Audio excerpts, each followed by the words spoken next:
90-day fiancé, star Sarper Guven's wife Shekinah Garner has suffered a heart attack and is currently in very critical condition. Shekinah Garner has been admitted to the hospital and is receiving medical care. She is fighting death. I will explain everything. Just hours ago, in what should have been another ordinary day, Shekinah Garner suffered a catastrophic medical emergency. She had a heart attack. Right now, as we speak, she is lying in a hospital bed in Istanbul, in critical condition. Doctors are working around the clock, but sources close to the couple say the situation is dire. She is, in no uncertain terms, fighting for her very life. And at her side is a man completely undone by the suddenness of it all. Sarper Guven, the man of control, has lost all control. He is watching the love of his life slip away. This is the story of what happened, a minute-by-minute account of a day that turned into a nightmare. Stay with us as we uncover the exclusive details. To understand the gravity of this moment, we must first understand the world that Shekinah and Sarper built. Before Sarper, Shekinah Garner was the epitome of a self-made American woman. At 41, she was a highly successful esthetician in Los Angeles, a co-owner of a thriving beauty business. She lived a life of glamour, friendship, and financial independence. Shekinah says, "I've built my life exactly how I want it. I'm not a woman who needs a man. I'm a woman who wants a man." Shekinah had been in love before, having spent time living in Turkey with a previous partner. But after that relationship ended, she returned to the US, focusing on her career and her friends. Love, she thought, might have to wait. Then came Sarper Guven, a 43-year-old personal trainer and model from Istanbul, Turkey. He was, by his own admission, a walking red flag. Sarper: "In my life, I have been with 2,500 women." Yes, 2,500. But when I see Shekinah, something is different. She is the one. Their connection was immediate and digital, a whirlwind online romance that quickly escalated. Sarper was charming, attentive, and unapologetically masculine. For Shekinah, he was an intoxicating escape from the men she was used to. He was, in her words, a dominant man, and she found that exciting. Despite the glaring red flags that her friends and family pointed out, his staggering number of past partners, his demanding nature, his life on the other side of the world, Shekinah decided to take the ultimate leap of faith. She packed her bags, put her business on hold, and moved to Istanbul to be with him. But the reality in Turkey was far more complicated than the online fantasy. The cracks began to show almost immediately. Sarper's dominant nature quickly revealed itself as a need for control. "Sarper, this makeup, it's too much. For street, it's not good. You are a lady. My lady. You must look natural, elegant." He dictated her appearance, from the way she did her makeup to the clothes she wore. He even insisted on a no-filter policy for her photos, a stark contrast to Shekinah's curated, aesthetics-focused life in Los Angeles. He wanted to control her image, to shape her into his vision of the perfect partner. The control extended beyond her appearance. He set strict rules for their life together. He demanded she be available to him at all times, that she adopt his routine. He even installed a tracking app on her phone, a move that shocked audiences and Shekinah herself. "Shekinah, you put a tracker on my phone? Sarper, that's not normal. That's a huge invasion of my privacy." "Sarper, if you have nothing to hide, what is the problem? I just want to know you are safe. I protect what is mine." It was a constant push and pull. Shekinah, the fiercely independent woman, was now in a position where her every move was monitored. Her freedom, the very thing she had worked so hard to achieve, was being systematically chipped away. The stress was palpable. Viewers could see the toll it was taking on her. Her bright smile was often replaced with a look of confusion and frustration. And then there was the issue of his past. The number -2,500 loomed over their relationship. While Sarper insisted Shekinah was the one, and that his Playboy days were over, the ghost of his history was ever present. He refused to post her on his social media, fearing the jealousy of past flings. He wanted her to conform to his world, but refused to fully integrate her into it publicly. Yet, for all the conflict, there were moments of undeniable connection. Moments where the audience could see why she stayed. When Sarper wasn't being controlling, he was incredibly loving and attentive. He called her his queen. He showed a vulnerability and a desire for a genuine partnership that seemed to contradict his bad boy persona. Sarper, you are my family now. You and me, that is all. I will protect you forever. This was the paradox of Sarper and Shekinah, a relationship built on a foundation of red flags, yet held together by a potent, almost addictive chemistry. They fought, they broke up, they got back together. Their season on the other way ended with uncertainty, but they chose to stay together, to continue fighting for their love, away from the prying eyes of the TLC cameras. They projected an image of unity on social media, of a couple who had weathered the storm and come out stronger. But beneath the surface, the stress, the constant negotiation of control and freedom, the pressure of a public relationship, it was all simmering.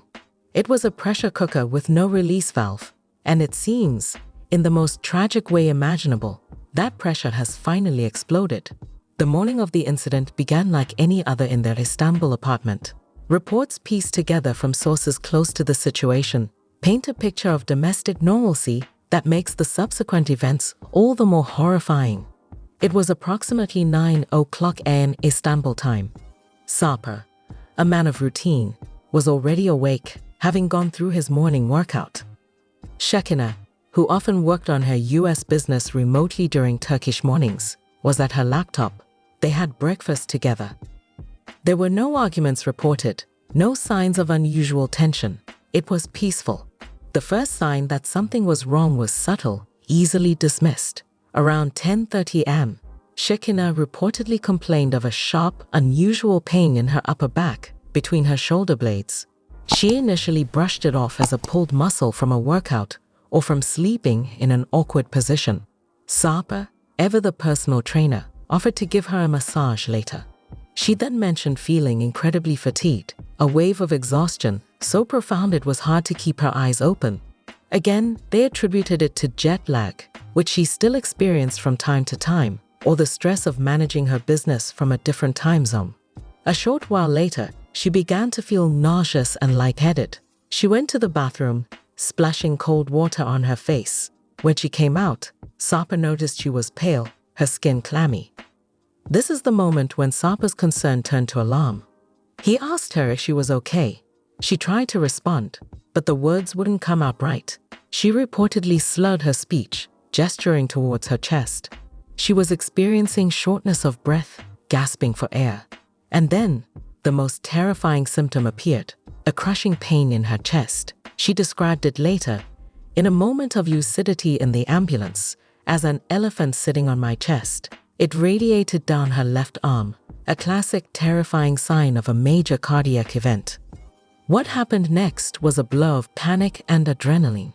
Sarper, the man who prided himself on being in control, was faced with a situation he had no power over. He rushed to her side, shouting her name. She was unresponsive, her breathing shallow and ragged. His military training and fitness background kicked in. He checked her pulse. It was faint and thready. He immediately knew this was a life or death situation. He grabbed his phone, his hands shaking so violently, he could barely dial the emergency number, 112, in Turkey. Sarper says, "My girlfriend, she collapsed. I think it's her heart. She's not breathing right. Please hurry. Address is, please." While waiting for the paramedics, he performed CPR. This is a detail confirmed by a source close to the family.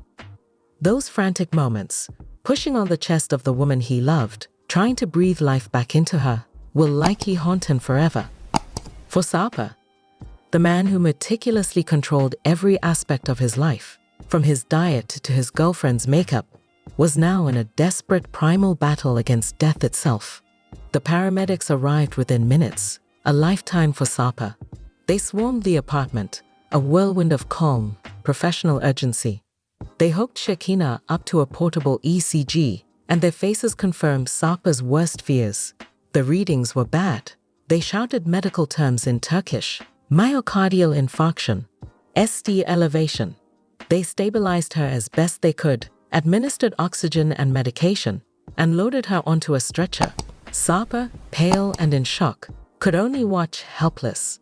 He grabbed a small bag, throwing in her wallet and phone, his mind a blank. He followed them out, leaving the once peaceful apartment in a state of disarray, a spilled coffee cup, an abandoned laptop, a scene of chaos. The ambulance ride to the hospital was, according to our source, a silent torment for Sarper. He held Shekinah's hand, a hand that was cold and unresponsive. He watched the paramedics work, watched the numbers on the monitor, his own heart pounding in his throat. He just kept whispering her name over and over. Shekinah, baby, stay with me. Please, stay with me. They arrived at Acıbadem Hospital in Istanbul, one of the city's top medical facilities. Shekinah was rushed immediately into the emergency room and then straight to the cardiac catheterization lab, a specialized operating room for heart procedures. Sarper was left behind in the waiting area, the sterile white walls closing in on him. For the next few hours, he was in a state of suspended animation. The man who commands attention, who is always the center of his own story, was now just another terrified family member, lost in the anonymous bureaucracy of a hospital. Doctors performed an emergency coronary angiography. This procedure involves injecting dye into the heart's arteries to find the blockage that caused the heart attack. What they found was severe. A major blockage in her left anterior descending artery, or lead. This is often called the widowmaker artery, because a blockage here is so frequently fatal. They performed an angioplasty, inserting a balloon to open the blocked artery and placing a stent, a tiny mesh tube, to keep it open and restore blood flow to her heart.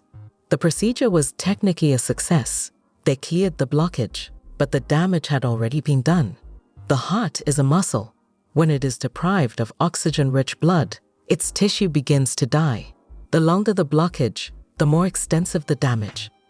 While the paramedics and doctors had acted swiftly, a significant portion of Shekinah's heart muscle had been damaged. Her heart was now severely weakened. After the procedure, the lead cardiologist met with Sarper. The news was grim. While they had saved her from immediate death on the operating table, her condition was extremely unstable. Mr. Guven, the procedure went as planned. We were able to open the artery.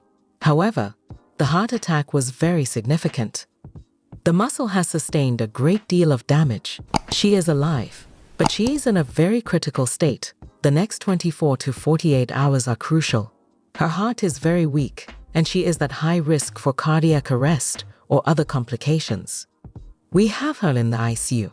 We're doing everything we can. You need to prepare yourself. She is not out of the woods. Prepare yourself.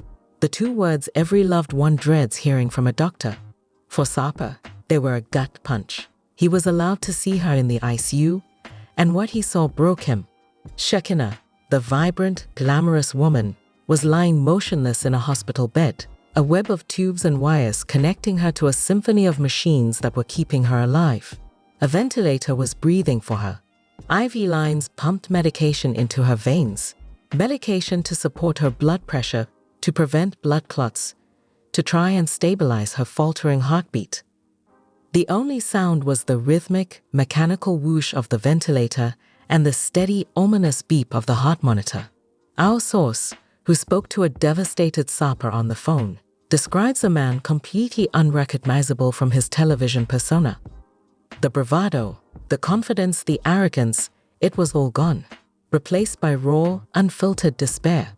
He reportedly stood by her bedside for hours, holding her hand, speaking to her even though she was sedated and unresponsive. He pleaded with her to fight. He apologized. Sarper says, "My queen, my Shekinah, what is this? I am so sorry. For everything. The makeup, the control. It's all so stupid. None of it matters. Only you matter. You are my everything. You changed my life. You cannot leave me. I cannot go back to before. There is no before. There is only you. You must fight. Please, fight for me. I need you. I love you so much." In that sterile, quiet room, the entire narrative of their relationship was stripped bare. The power dynamics, the public scrutiny, the cultural clashes, all of it dissolved, leaving only the fundamental truth of his love and his terror. He saw the woman he had tried to change and realized with gut-wrenching clarity that he didn't want to change anything. He just wanted her back. He wanted to hear her laugh again, to argue with her over something trivial, to just have her be there. He has not left the hospital. He's been sleeping in a chair in the waiting room, refusing to go home. He only leaves her side when the nurses force him out.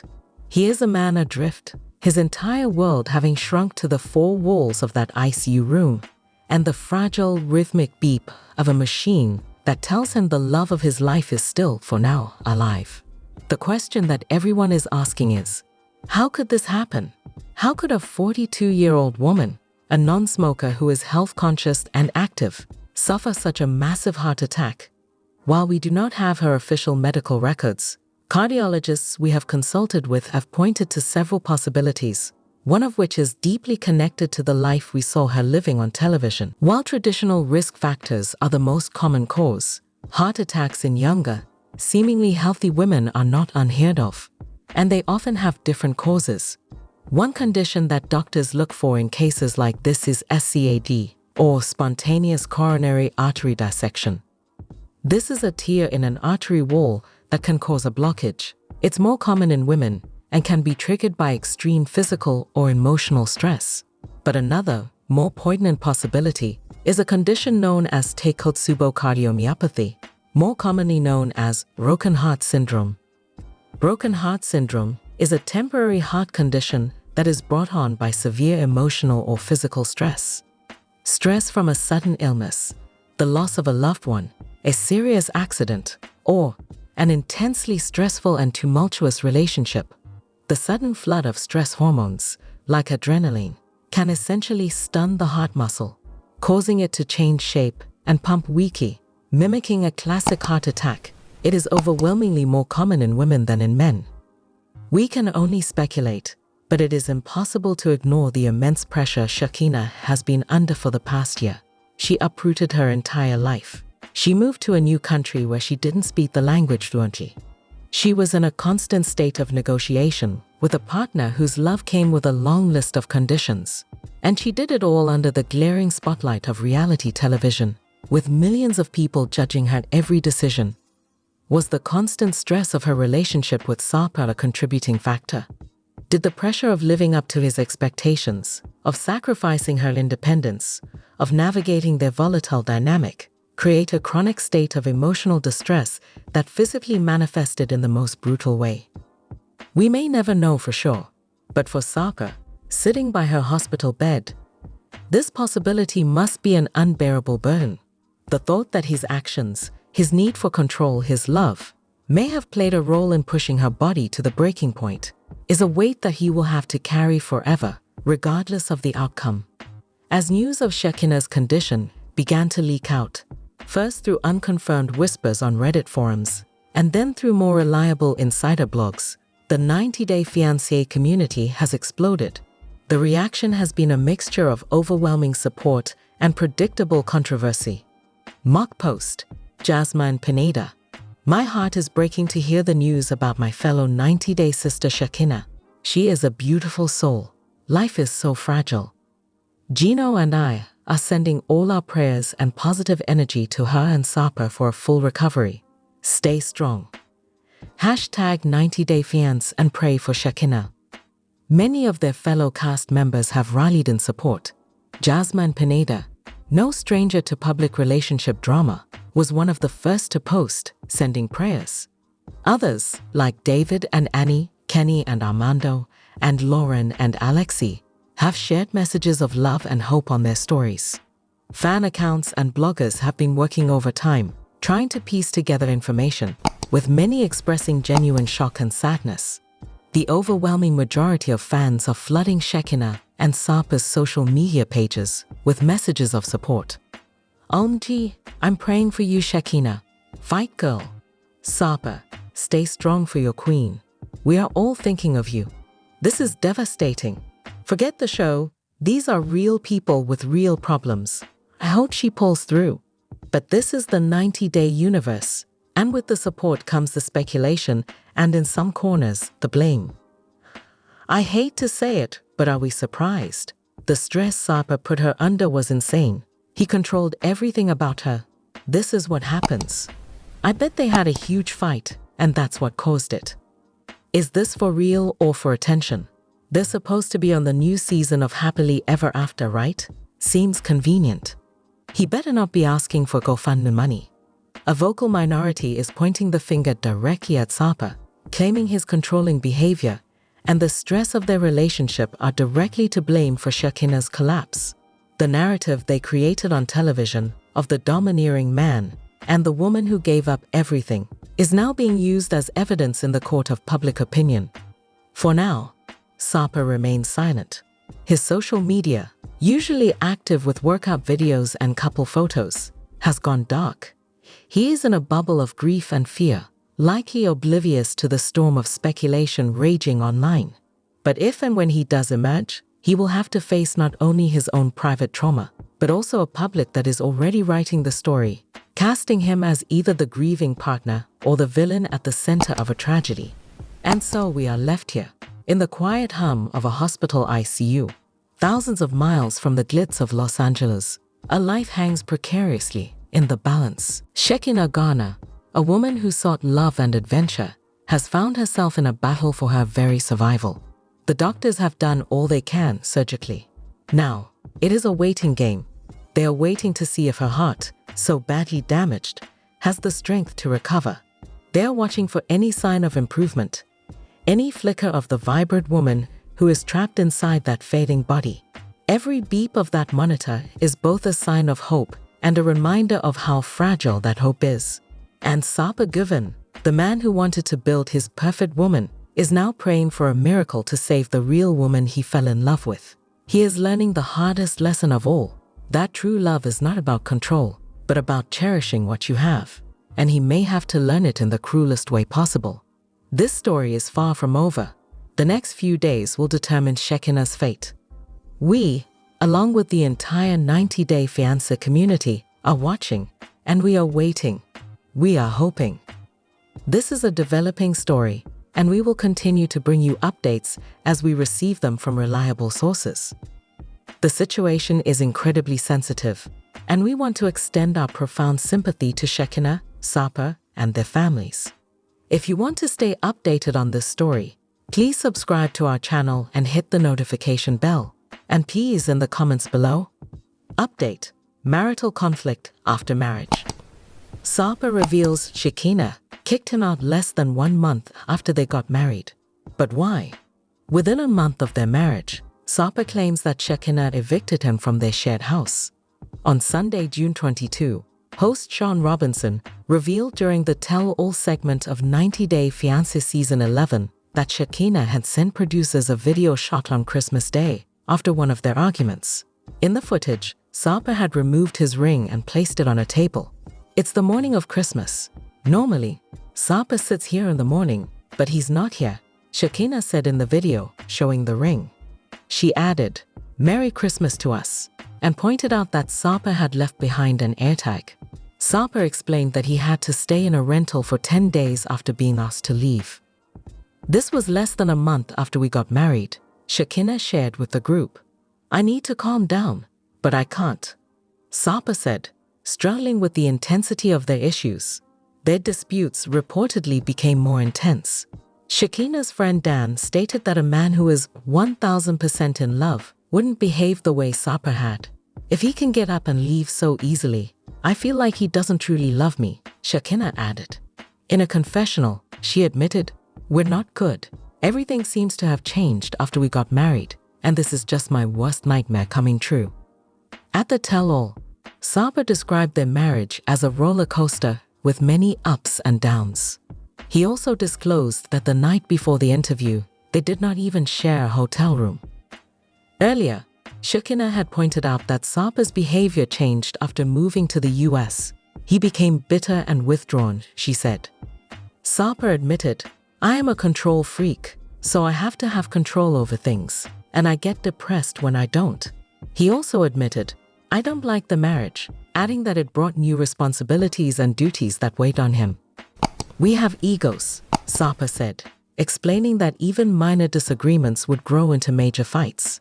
It keeps getting bigger and bigger, like an avalanche, and then it blows up, he said. He also complained that in the 4 months since the wedding, Shekinah had not spent any time with his friend circle. Sarper noted that Shekinah had changed physically as well, saying she had lost a lot of weight.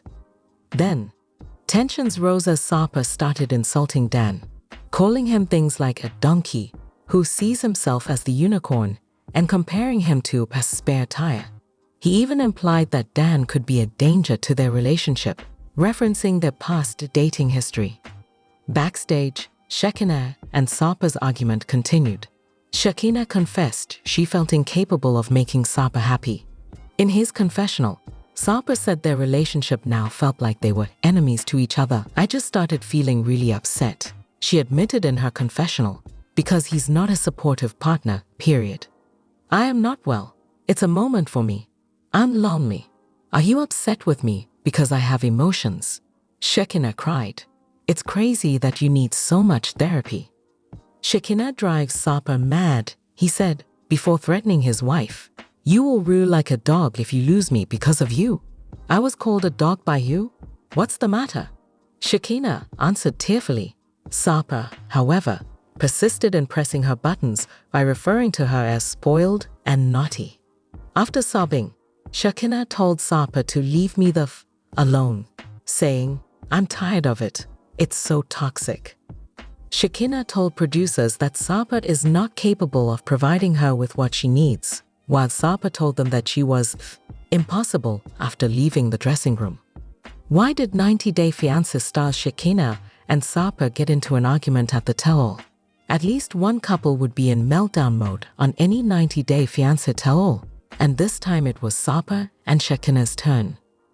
More conflict than unity was brought to the stage by the recently married pair, from shocking video revelations to confessions that caused the host to shift uneasily. Their piece provided an unvarnished glimpse into what has been going on behind closed doors.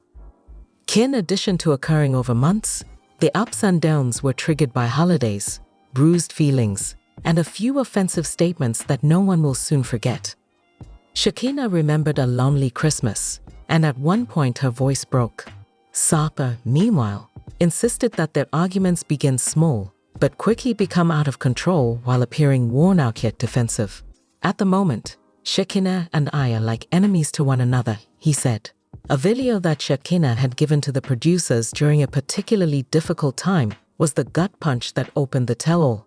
She was shown sitting by herself in the never-aired video, stating, It's Christmas morning. He's left. He abandoned his AirTag and ring. It was calm, unvarnished, and expressed more than a shouting bout could. Sarper had disappeared over the holidays, taking off his ring. Shekinah had added, Merry Christmas to us, in a tremulous voice. Their marriage had lasted less than a month at this point. The question everyone was wondering was posed by the host. Why the dramatic exit? Sarper clarified that he was expelled, not simply left. I walked out of the ring after she ejected me from the house. For 10 days, he rented an apartment.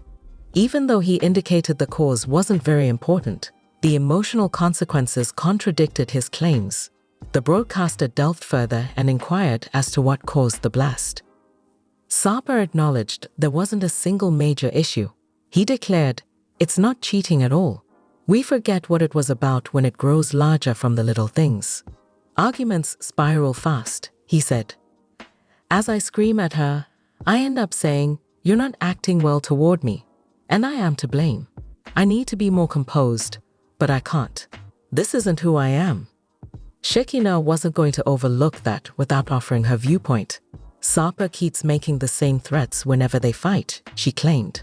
He promises to return to his native country and spend time with other women there. She claimed that tendency is well ingrained. I think he doesn't really love me if he can just get up and go.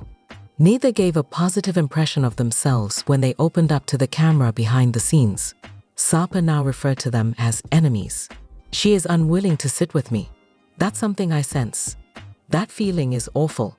Shekinah, however, appeared emotionally spent. I simply feel that I am unable to bring him joy. I can't do anything to make him happy.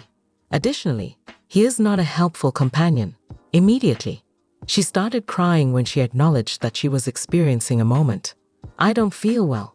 And then the last blow. You will regret like a dog, and you will lose me because of you. Sarper snarled, glaring directly at her. By saying nice things like, I hope you find peace in your marriage, the presenter attempted to lighten the mood.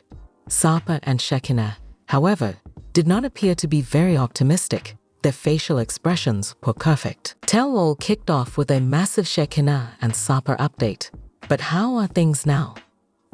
Season 11 of 90 Day Fiancé is at the reveal stage, and the actors didn't waste any time in launching into their drama. Since there are just 2 parts to this special, I guess that must be the case. It's also unexpected to me, because I think we could spend a full segment talking about Shekinah and Sarper Guven's current situation. Following the long-term 90-day couple's marriage, Sean Robinson expressed the cast's interest in how things were going. Sarper worried that he wouldn't be able to travel to America at the beginning of this season, which was the most eventful for the couple to date.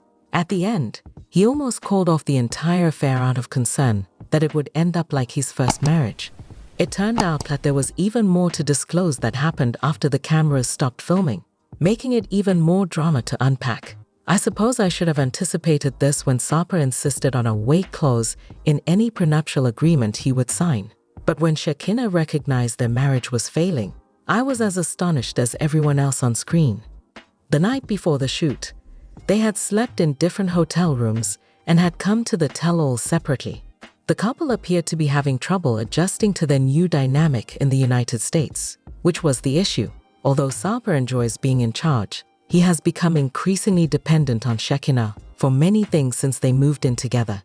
He no longer gleefully created the contour of her new nosework. Rather, the pair is merely attempting to make ends meet while sharing a single residence. After viewing the episode, I had to check out Shekinah and Sarper's social media posts. I'm surprised to learn that this 90-day couple doesn't appear to have broken up after getting married, and their interactions on social media seem to be reasonably normal.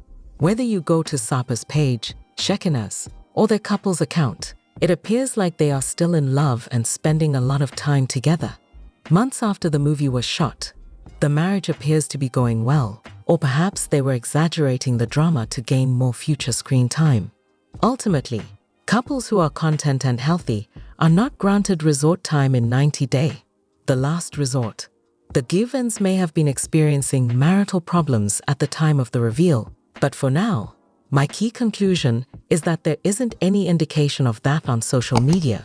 Instagram may not always provide a complete picture of what happens behind closed doors, but reality TV also does not always do so. In my opinion, their marriage is doing well right now, if I had to guess. Sarper reveals why he took off his ring, while Stevie disagrees with Saeed. Episode 19 of Season 11 of 90 Day Fiancé, which premiered on June 22, was the highly anticipated tell-all part 1 of the season.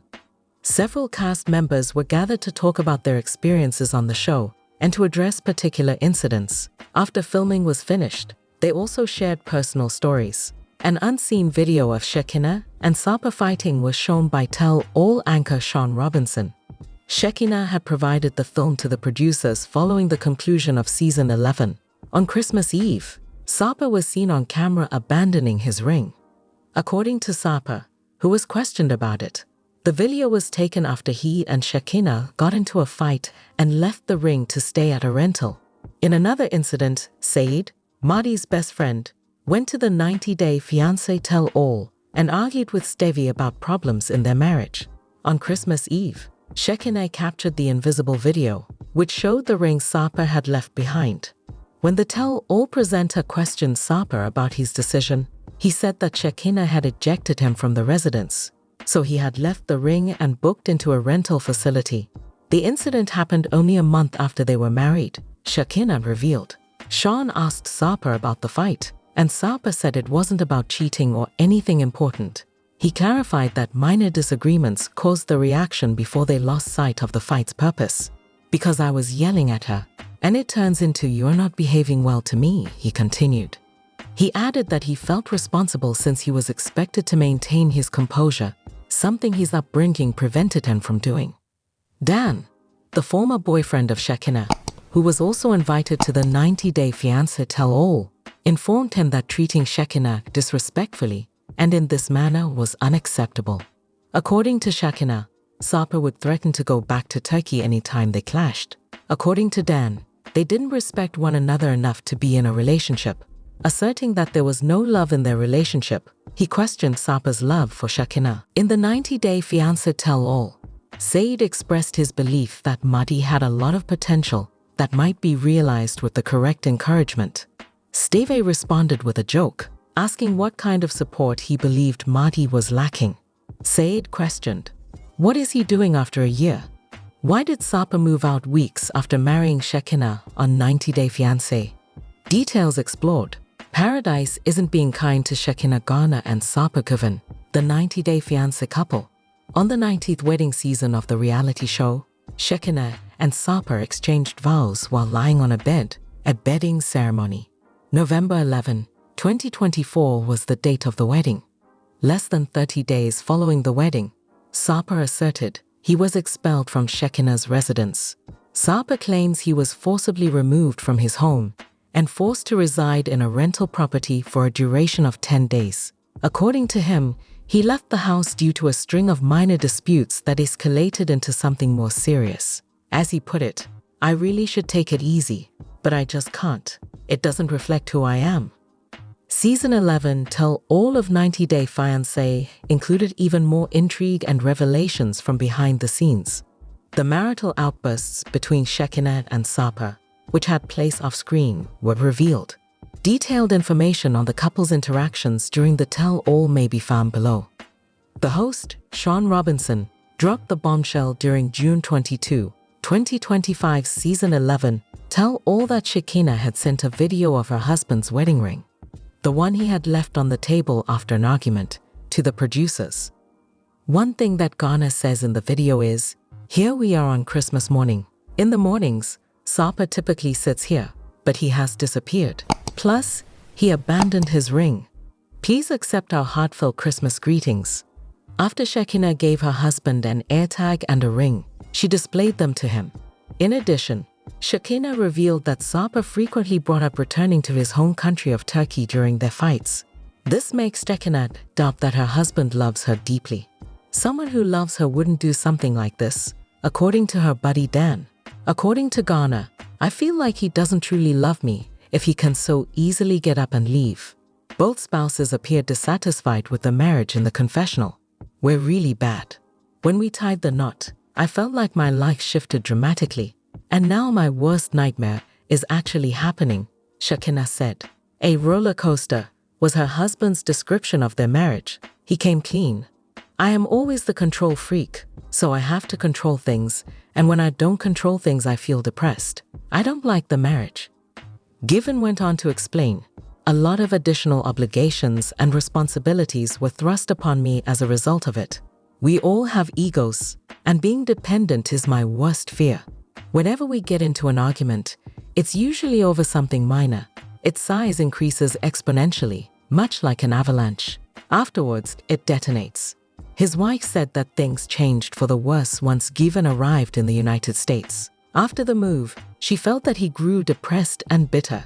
"Let me put it bluntly, he is not a supportive partner. As a result, I suddenly became rather distressed. I am completely out of sorts. It's happening right now." She came clean about how lonely she was. The couple's fight persisted backstage, following their segment at the tell-all. Garner exclaimed, "You're mad at me for having emotions," when they were in the dressing room. "It is just absurd how much therapy you require. You will regret like a dog," he said in response, adding, "You will lose me just because of you." Garner, who was crying, took exception to the remark. Her words were, "You compared me to a dog? Do you feel sick?" She then told her spouse to leave me alone after describing how sick she was of the unhealthy relationship. In the 90-day fiancé tell-all episode, the marital tensions between Shekinah and Sarper reached a boiling point. In the end, Sarper referred to his wife as ******ing impossible, and she said that her husband was unable to bring her happiness. Guven has come clean about the fact that their marital problems began within the first month of their wedding. No more today. What are you thinking about this gossip today? Let us know in the comments, and stay tuned by subscribing to our channel to get more updates like this. Thank you.